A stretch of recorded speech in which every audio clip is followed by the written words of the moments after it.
Hatsune Miku is taking over the planet. She's selling out concerts, filling up cosplay closets, and making some serious bank, all without actually being a real person. But how did the internet's favorite digital idol come to be? Why are there so many different versions? And how can someone like you or me become an official Miku? Let's find out. Hello Internet, welcome to Style Theory, the show that's been thinking, should we change our hair? Maybe some bangs, some twin tails, something blue? Okay, well, actually that style has been taken since 2007 by the worldwide sensation that is Hatsune Miku.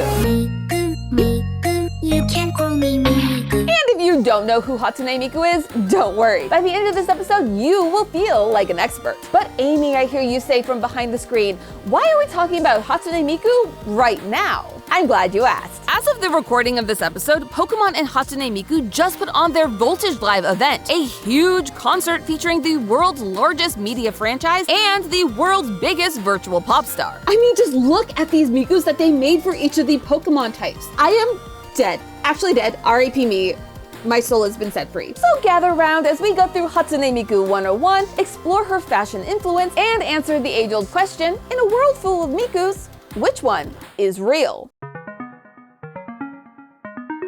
Before we can discuss the fashion of Hatsune Miku, we need to know exactly what Hatsune Miku is. Is she an AI? Is she a VTuber? Is she just some kind of hologram that wishes she was a real girl? Oh, well, actually, she is none of those things. It turns out that Hatsune Miku is really an instrument. Okay, hear me out. It all started in the year 2000, when Yamaha, one of the leaders in making both motorcycles and digital instruments, started working on a new project. At the time, they were making things like keyboards, electric guitars, and drum kits that were used not just by consumers, but by major musical productions. But there was one instrument that they hadn't quite cracked yet: the human voice.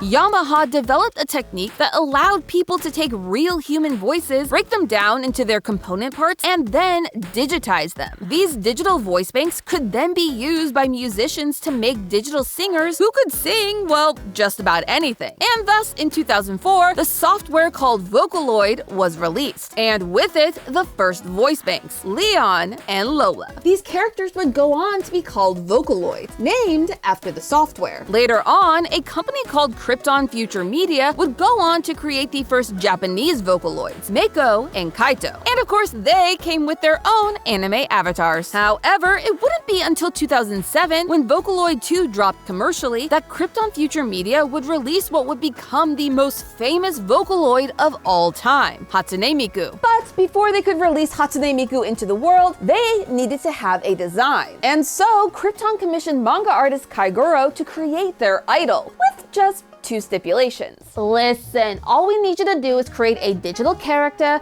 that uses the blue-green from our Yamaha synthesizers like the DX7, and then you're good to go. No worries, don't have to go that hard. And this guy didn't just cook, he fully Michelin-starred chefed this design. So let's take a moment to break down this iconic look piece by piece. At the top, we have Miku's iconic turquoise twin tails that are as long as she is tall. And let's be real, her pigtails are kind of one of her most recognizable features. Naturally, as a teen in Japan, Miku is depicted as wearing a school uniform, like the ones we commonly seen shown in anime.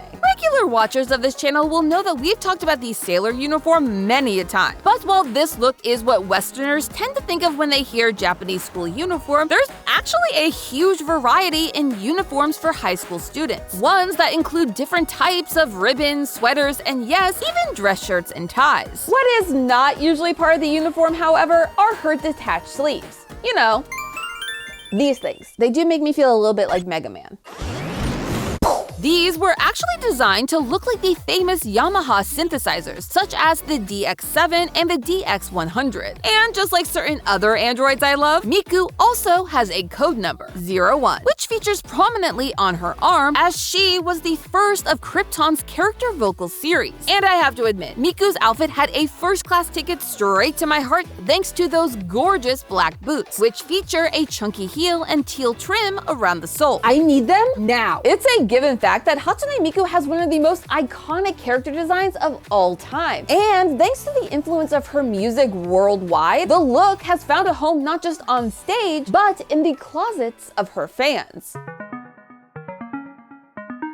When Hatsune Miku first started to gain popularity, Miku merch was pretty much limited to what you would find at a concert. Tote bags, graphic tees, that kind of thing. But as she grew into her global icon status, more brands wanted in on that Miku money. Let's start with a recent example. In 2025, a company called Super Groupies released a ton of teal-tastic bags, wallets, and watches. And they were cute. I mean, look at this watch. Miku is literally the second hand. But this one is so cute and I just kind of need it. Unfortunately, for all of us, the collection, once it was released, very quickly sold out. Hatsune Miku and the company behind her persona have also partnered with brands like Ground Y, Dolls Kill, and Listen Flavor for even more fashion-focused collabs. Collabs that even featured outfits for fellow Vocaloid idols Mako and Kaito. I'm glad the team stuck together. But one of the best of these fashion collabs has to be from one of my personal favorite brands. And no, that is not a lie. This is one of my personal favorite brands as a boot girly. I'm talking about Hatsune Miku's collab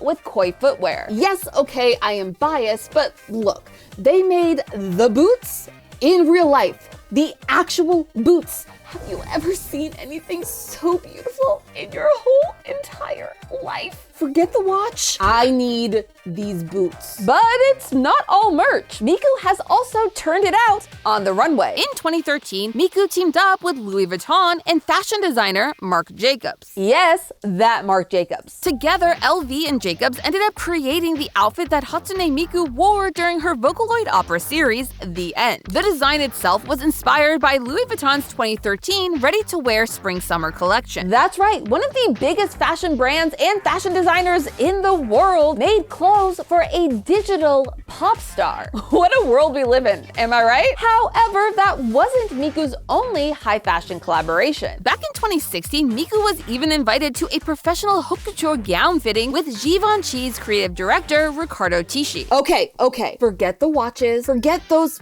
beautiful, beautiful boots.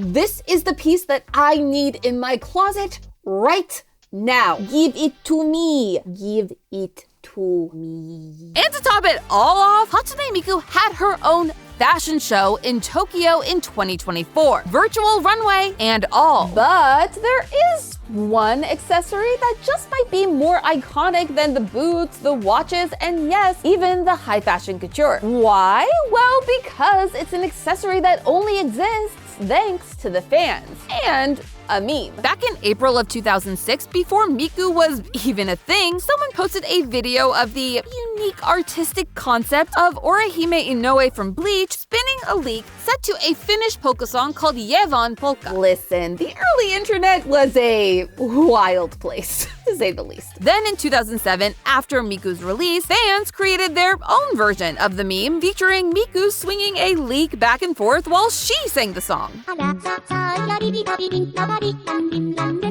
And ever since then, Miku and her leeks have lived happily and memeily ever after, which is something to keep in mind if you happen to be looking to put together your own Miku cosplay. And speaking of cosplays, people love a Miku cosplay. And more than any character I've really ever seen, people love taking it as a creative challenge to create their own version of a personal Miku. You have Helldivers Miku, Dr. Eggman Miku, and even a Baby No Money Miku. Oh no, wait, that's just Baby No Money in a normal Miku cosplay. My bad. But look, he has a leak too. Twins. But the real reason that it seems like no two Hatsune Mikus and no two Hatsune Miku cosplays ever truly look the same comes down to one of the biggest memes in all of Mikudom.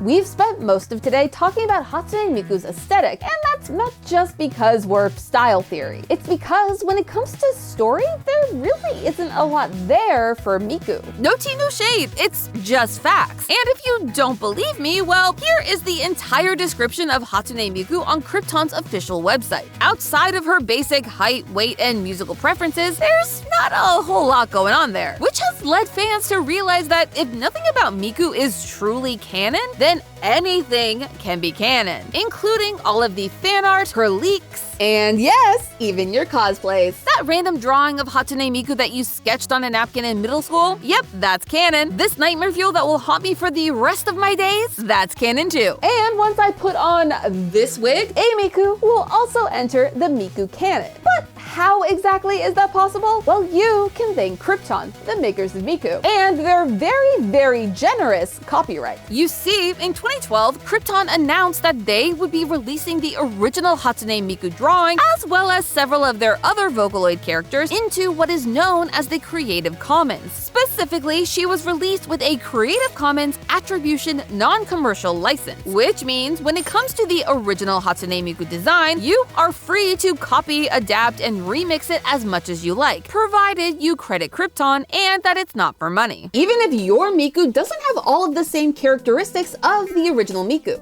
Like, say, different hair. Many of the official Mikus that were created for the Pokemon collaboration that represent different Pokemon types not only feature her in outfits that stray very far from her original uniform, but most of them even lack those iconic turquoise twin tails. And yet, they're all canon. Even this abomination. Yeah, I don't like Legs Miku. She can stay on the other side of the Miku kingdom. And you know what? That's kind of Hatsune Miku's whole point. She's a blank canvas, one that her fans can project their feelings, ideals, and ideas onto. And I'm not just talking about her clothes. I'm talking about her voice. The whole purpose of Hatsune Miku as a Vocaloid voice bank is to speak your words. Whether it's a catchy ballad with some heavy themes or a cover of one of your favorite bands. Wait, Miku is a 21 Pilots fan?